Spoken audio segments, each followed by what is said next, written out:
All right, so welcome back to the Kaizen Method podcast, everyone, with myself, David, and Walid, where we like to actually discuss topics of fitness, mindset, and finance, and how it can actually improve your life and improve the life of others as well. And today, I think we've got a very interesting topic of conversation that we're going to chat about today, and fitness related. And I think it's something which a lot of people starting out their fitness journey might struggle with. And obviously with Walid and his background in PT for the past 10 years or so, it's actually really good to get his insights on this, and it's actually good to get his perspective relating to what I've gone through as well, and what I could have done better myself. So what we want to talk about today is what is better for somebody who's just starting out with their fitness journey. Is it better to actually start by shredding or start by bulking? So what is better, and what actually is involved in someone who might be starting out? Right. So I think there'll be two different scenarios depending on the person, right? So if someone is starting out, and let's say it's the skinny kid on the block, that I've been through that. When I started my fitness journey, I wasn't necessarily someone that was sort of gaining a lot of weight. I was someone that was really skinny. Okay, so for someone like that that's going to bulk, that's definitely the first choice, right? So to be able to bulk, I would say first things first is figure out how much food you're eating, and then you need to be on a calorie surplus.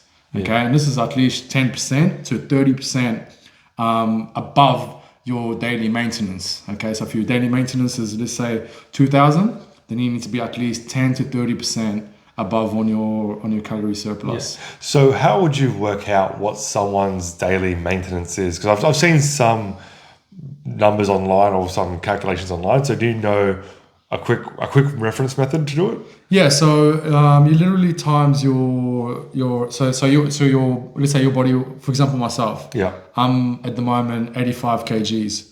I times that my calorie weight by 3. And that gives me my maintenance calories. Yeah, so that's for kilograms. Kilograms. Yeah. I haven't worked it out in other forms, but kilograms I've always just used that, right? Because in outside of America, we use the metric system. I know, right? Everyone does. I've never actually worked it out that way. Yeah, cool. But as for protein as well, so protein always is from 1 to 1.2 times your body weight. Yeah. Okay, and that's sometimes you can go to up to 1.5, but you don't need to when you're starting out. As you increase your strength training, increase, the more damage you do to your muscles, etc., and you need more recovery, you can increase your protein intake over time. Yeah. And that's extremely important. And going back to like what kind of training you should be doing when you're bulking, I would stick to strength training. Strength training, yeah. Right. So you don't want to be doing too much cardio or anything like that. I would just keep moving your body. Do your steps, do some light cardio on a treadmill, etc., or stepper, whatever you need. Couple of mornings to stay lean. But I would recommend not to dirty bulk, because that might actually, when I say dirty bulk, it's like some people say, I'll just eat whatever I want and I'll eat it as often as I want. You can do it that way, but that's where some people might start having difficulty with like skin problems, etc., because the body is struggling to process whatever you're having. Yeah. Yeah. Because I know when I first started, that was literally what my trainer said. Like literally, eat anything, everything you want. Like literally, eat. Because like same thing with you. I started at 60 kilos, and being 6 foot, I was a rake. Like I was like skinny as, had no legs, had no definition, or had definition, but just no muscle mass at all. So my trainer goes, just go ham with eating. So that's, I guess, okay, so that's for someone who's starting out in the lean kind of category for themselves. What about someone who's starting out who might be slightly larger, or I wouldn't say overweight, but let's be nice for once. Someone's starting out. Well, look, if this is where it's extremely important to be honest with yourself, right? If you're looking in the mirror and you're not happy with what you're seeing, it's either you're too skinny or you've gained too much weight, then your next move is to actually fix whatever the issue is. If you're at the point where your BMI is too high and where you might be unhealthy and you think you've gained a bit of weight, then we need to actually start getting some of that weight off before we gain muscle, etc. But you will gain muscle in the process. Like with even losing weight, it does not mean that you leave strength training, you go into cardio training, you're still doing strength training. Yeah. Okay. I'll always refer it back to strength training because you're getting stronger, you're getting better, you're getting muscle, and you're going to lose fat. Yeah. So even in the process of actually recovering, you're going to burn that body fat, Yeah. right? But you need to be in a calorie deficit now. So, okay, now we're no longer going on surplus, you're going deficit, but we're not going to starve our body. Like we were just watching a video, I think about 10 minutes ago, and the guy was saying for 3 days a week, he eats 500 calories a day. Yeah. That's not okay. Okay, so now we're doing things that we're not going to enjoy anymore. I know these people, for example, that certain person that's got himself to that certain point, he's there because he's eating too much. Yeah. And for me to take all of that away from him and be like, eat 500 calories a day, he's not going to sustain that over time. Yeah. So I would say get in your calorie maintenance number. So for example, if your calorie maintenance number is 2,000, then we're going to take at least 200 calories off that. Okay, so now we're about 20% below your calorie deficit. Yeah. Now, you don't want to get that number in too low. We are going to increase strength training, a little bit of cardio into your program, so then we can increase the output that you have in your program.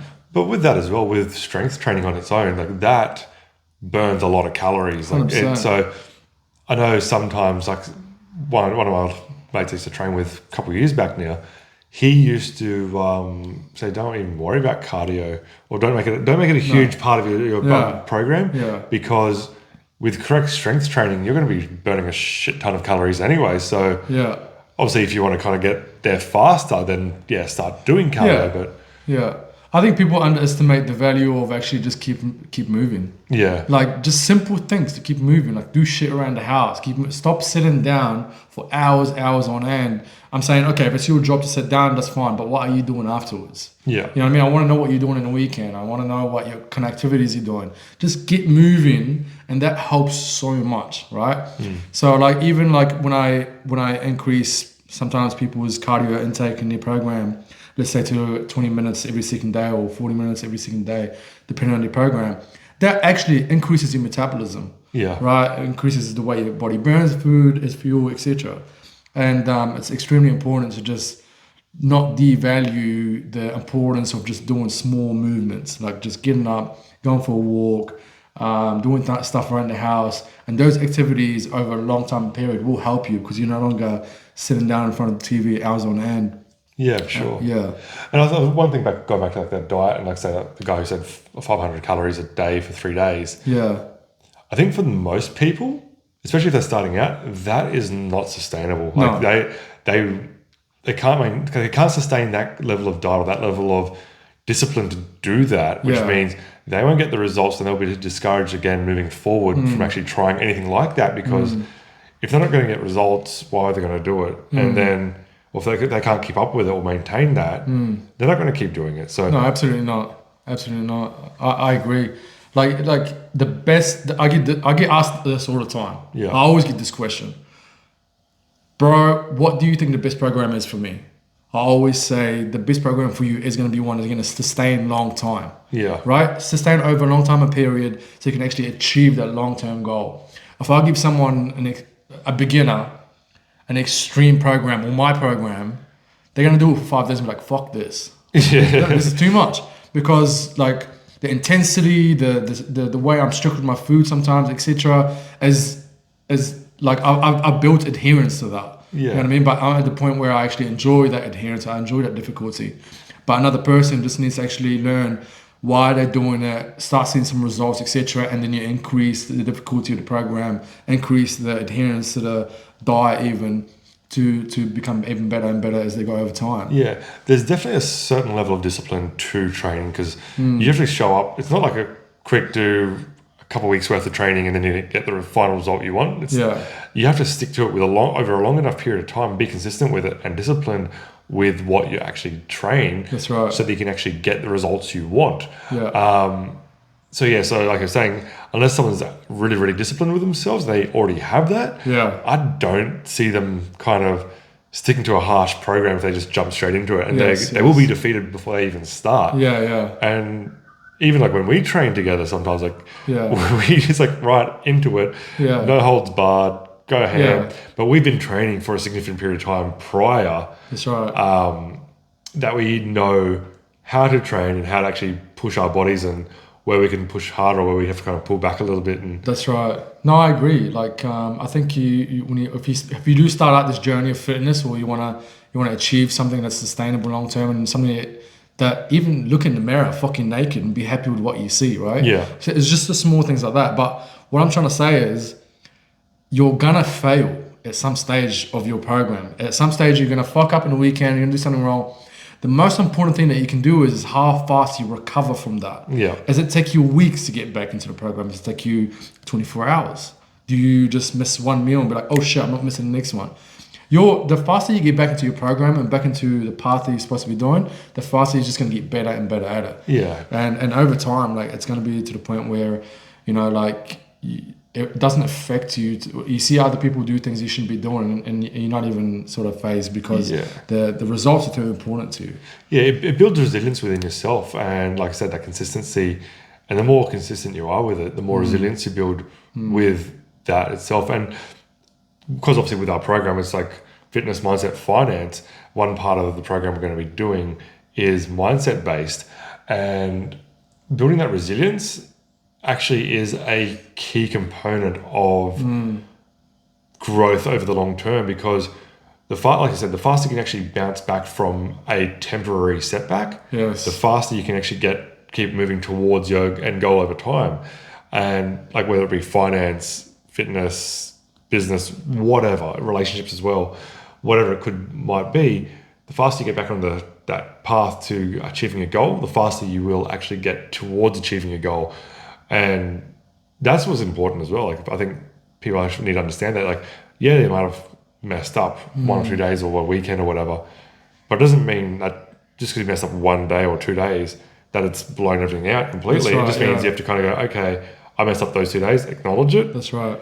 Get back into the rhythm of moving forward with what you're trying to achieve. Yeah, and that itself comes back to who you surround yourself with as well, right? Like, if you haven't achieved your goal to this day, it's because the people around you are not pushing you. They're not doing what you want to do.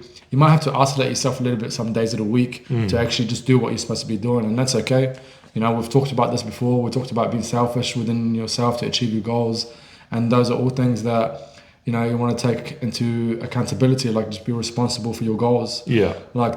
Like it's so important for, if I'm just happy, if I'm happy with my results and I'm happy with everything else, everyone around me is going to get treated better. Yeah. Is that they're going to be more pleasant to be around me. You know what I mean? Like, they're going to enjoy my energy because I'm going to be, you know, moving forward. I'm going to help them. I'm going to teach them. I'm going to inspire them.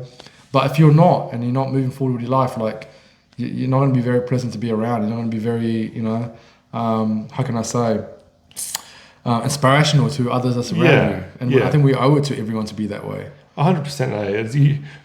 I think, from my perspective, it's great to be inspirational to the people around you, because then you will lift them up, and then as they get better, it'll motivate you as well to get better as well. That's right. I caught up with one of my best mates the other day, Milan, and shout out to Milan. You're probably going to be watching this soon. Hear your name. And he was saying, like, he's very proud of what we're doing, like, the path we've taken and how much effort and time we're putting into all this. And he's like, I need to get myself into gear for what I want to achieve for myself. That's right. Because he's like, well, so I'm going to get left behind. And like, because he's obviously my best mate, he's like, I don't want to lose my mate because of that. Because obviously sometimes you do outgrow the people around you. Yes. And unfortunately it does happen. And he was like, nah, got to get back into this. I want to maintain this relationship. I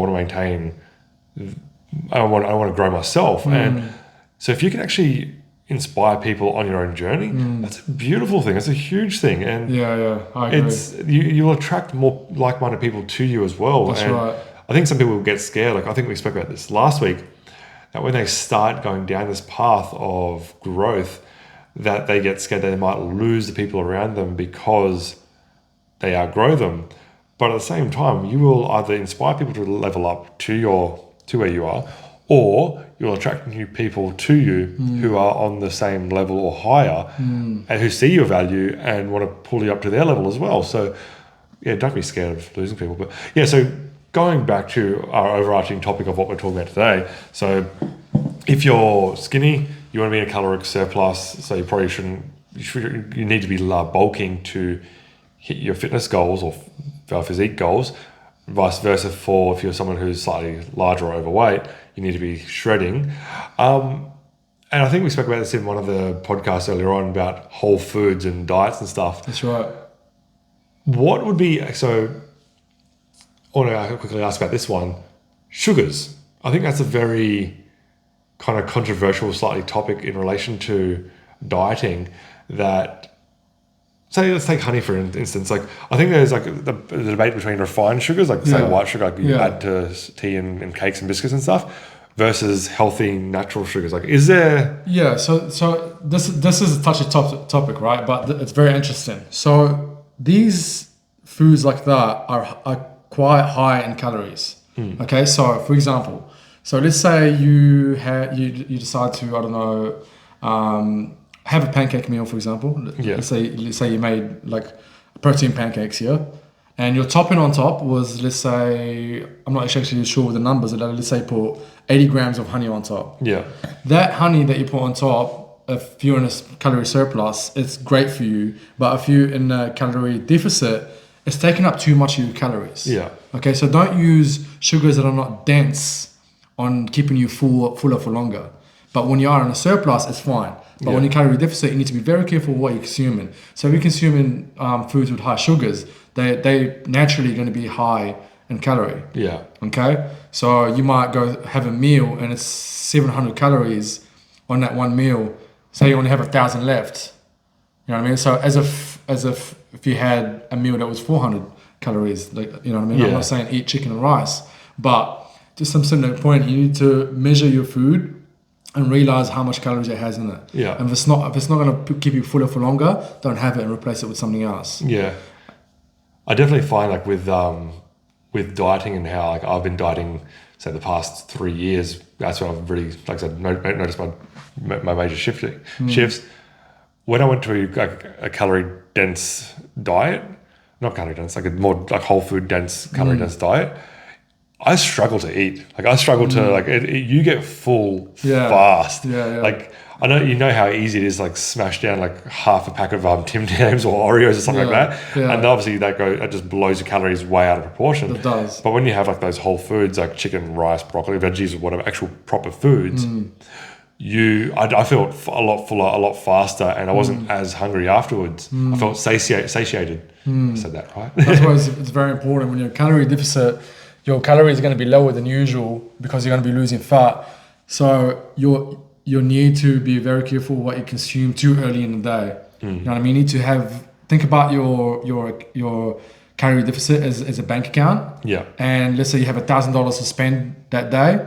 Don't spend $800 in the morning because you don't know what your activity is going to be in the afternoon. Yeah. So break it up throughout the day so then you know you've got calories to spend all day long until late in the afternoon. And then if you have some left, then treat yourself with whatever is left. Yeah, that's actually a really good way of thinking about it. Like, I've never actually thought about it like that. Yeah. Because obviously, I think with myself, I'm always in a caloric surplus because I'm always trying to gain muscle and size and things. But going back the other way, trying to lose the weight, I never actually thought about how I should actually kind of plan my diet. Like for me, it's like, okay, get as many calories in the morning, and then I can just kind of coast throughout the day. Like, so I have my smoothie in the morning, which is high in calories and just gets me through, and it's perfect. Yeah. But yeah, going back the other way from if you're trying to lose that weight. Yeah. Like, it's very, very interesting way of thinking about it. Like, yeah, because if you spend your calories too early in the day, then you're going to eat in the afternoon because you're going to be hungry, and then all of a sudden you're in a surplus. I mean, here's an example I used to give to my clients here. Think about a phone. Yeah. That's charged to 100%. Now, if you want to spend some of that battery and you need that battery to flatten out to 60%, what are you going to do? You're going to make sure it's not plugged, meaning it's not in a calorie surplus. Yeah. So by unplugging the phone, now you're starting to spend the battery life on it, which has been in a calorie deficit. And as you go down, what are you going to do? You're going to try and use apps that's going to actually use a lot of battery. Yeah. Let's say YouTube. That equals out to strength training. Yeah. Okay, so when you add activity on that phone, it spends the battery faster. Yeah. And that goes down to being in a surplus. If you want to be moving, doing strength training, and making sure you don't consume your calories too early in the day, and so you have some left over for the afternoon. Yeah. Cool. I'm not sure if we should leave this for another podcast topic, but we'll quickly touch on it now. What are the differences between training styles? Like obviously you got strength training, you got power training, etc. So how do you define strength training? I find strength training fantastic for. How do you define it? Like, so what do you define as strength training? Okay, so strength training is, for example, training different body parts with weights, Yeah. and putting literally pressure or making sure that you do. Okay, let me rephrase that. So strength training is, for example, what we do every single day. Yeah. So when you go to a gym, you choose to train actually legs, but you use weights. Okay, you use different machines, etc. But it's not like, for example, CrossFit, etc. It's a little bit different. So you want to use sets, reps, okay, and then when you have sets and reps, you use different weights to actually increase your strength, and you choose different body parts for different days. Yeah. Awesome. Okay, yeah, because I think for a lot of people who are just starting out, they hear train, they think go to the gym, just push weights, which is fine. Yeah. Then they hear like training for strength and all that, and I think they might get a bit confused. I know I did. Yeah. And it's like, okay, what is the difference, or what should I be doing? So, Yeah. as you said, if you're just starting out at the gym, Yeah. no matter if you're trying to lose weight or actually gain muscle, like bulk or shred, strength training is a major component about it. So just actually 100%. adding weight training to your routine to actually get there. No, awesome. Yeah. So I think that's I think we covered quite a fair bit there. In all areas really. Fitness and mindset. Yeah. But yeah, so it's great to actually find, like, and understand that for someone who's actually starting out, like depending on where they are, they should train according to that as well. Like they can't just go into a bulk just because they're trying to gain mass. They might have like the wrong kind of mass. Yeah. So if they're obviously a bit softer with fat, if they go to a higher body fat percentage, they still want to do strength training to actually increase the like lean muscle mass. So it just means that they've got to make sure they eat the right things in the diet. 100%. And I think another component of actually strength training that's great is, let's say you're overweight and you're trying to lose fat to lean out a bit more. If you don't add strength training, weight training to your program, when you lose the fat that you want to lose through cardio, you get that look of like that soft look of like fat skinny. Yeah. Do you know what I'm saying? Yeah. But if you're actually incorporating strength training, like weight training into your program while you're dropping off that fat, you're gonna look a lot better, a lot leaner. When you lean out, you want to show the muscles that you've actually you want to actually grow that muscle. 100%. Yeah, you want to grow that muscle. It's very important, and like you'll feel a lot better about it because you feel a lot stronger, a lot more confident. Like you'll get better and better at weight training. Don't sort of go to the gym and look at other people and get worried or scared. Oh, I'm not where he is. Well, look how much he's lifting. I don't want to go lift now because I feel like shit by myself. Forget all of that. Like do whatever you got to do for yourself, and that's it. Yeah, like I said the other week, you got to be selfish for what you want to achieve at the gym. Like, and for some people it might be intimidating seeing like all those jacked guys at the gym walking around and with all their egos and things, but at the same time, it can be quite inspirational seeing what the human body is actually capable of reaching, and means that I can actually achieve that for myself as well over time. 100%. Get inspired by other people's achievements and stuff. I mean, even to this day, like we share a lot of our training and stuff and our stories and stuff when we're at the gym, etc. But like a lot of people do message me and they're like, "Oh my God, it's so good to see that. Oh, you're so good, man. You're always hustling. Oh, yeah, that inspires me." But then there's a few people that I actually know, you know what I mean, and they'll be like, "Oh, do you think you should be posting that much? Just keep that to yourself, just hustle background." I'm like, no, that's not what we're doing. You know what I mean? We want to inspire men to move forward. We want to inspire men to train. And even if it's that 1% of men that we know and they get inspired and they change their life through it, then it was absolutely worth it. 100%. Yeah. 100%, yeah.